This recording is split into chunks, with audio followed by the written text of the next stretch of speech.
सबको आती होगी, कब होगा, कैसे होगा? देखो दोस्त, एक बात बताओ मुझे, आपको लगता है कि वो नेगेटिविटी सिर्फ आपके अंदर आती होगी या बाकी सबके अंदर आती होगी? पहला क्वेश्चन तो ये है। तो आप इस निष्कर्ष पे पहुंचेंगे, रोक दो कमेंट। तो आप इस निष्कर्ष पे पहुंचेंगे भैया नेगेटिविटी सबके अंदर आती होगी। और साथ ही ऐसा नहीं है कि आप तैयारी करें तो ही नेगेटिविटी आ रही है। लाइफ में आगे जब आप चलेंगे तो बहुत सारी चीजें ऐसी आएंगी जिन पर आप नेगेटिव होंगे। तुम्हें पता है कि मनुष्य और जानवर में क्या फर्क है? जानवर को उसके किसी भी गलत कृत्य के लिए दंड नहीं है, कोई उसको पनिशमेंट नहीं मिलती, वो जो चाहे वो करे। मानव में अंतर यह है कि हमको पता है कि हम जो साथी कुछ करेंगे उसके लिए हमको पनिशमेंट्स मिलेंगे।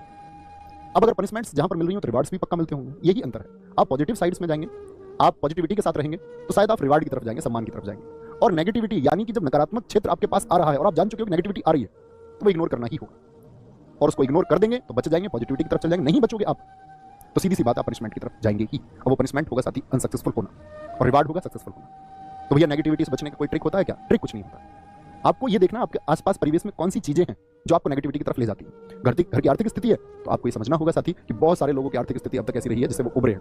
बड़े बड़े उद्योगपति साथी इस देश में हुए हैं जो निम्न वर्ग से थे। ऐसा नहीं होता है कि अंबानी का बेटा ही आपका उसी के पास धन या उसकी आर्थिक स्थिति, आर्थिक संबलता उसी के पास आई है, ऐसा बिल्कुल जरूरी नहीं है। बहुत सारे लोगों ने करके दिखाया है निम्न वर्ग से और बहुत आर्थिक स्थिति उन्होंने अपनी मजबूत की है।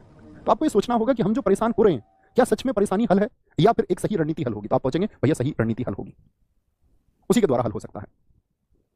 भैया मैंने आपकी क्लासेस में सिलेबस के अलावा बहुत कुछ सीखा है। अच्छी बात है साथी, सीखना जरूरी है। नहीं सीखोगे तो फिर डम माइंड हो जाओगे, ठीक है? और मैं ये कहूंगा, देखो मैं एक थॉट प्रोसेस पर जीता हूं, मेरे साथ बहुत मुश्किलें आई हैं, ठीक है? और मैं कहूं या कोई कंपैरिजन करूं मैं किसी से तो कोई अर्थ नहीं है उसका, लेकिन ये हकीकत है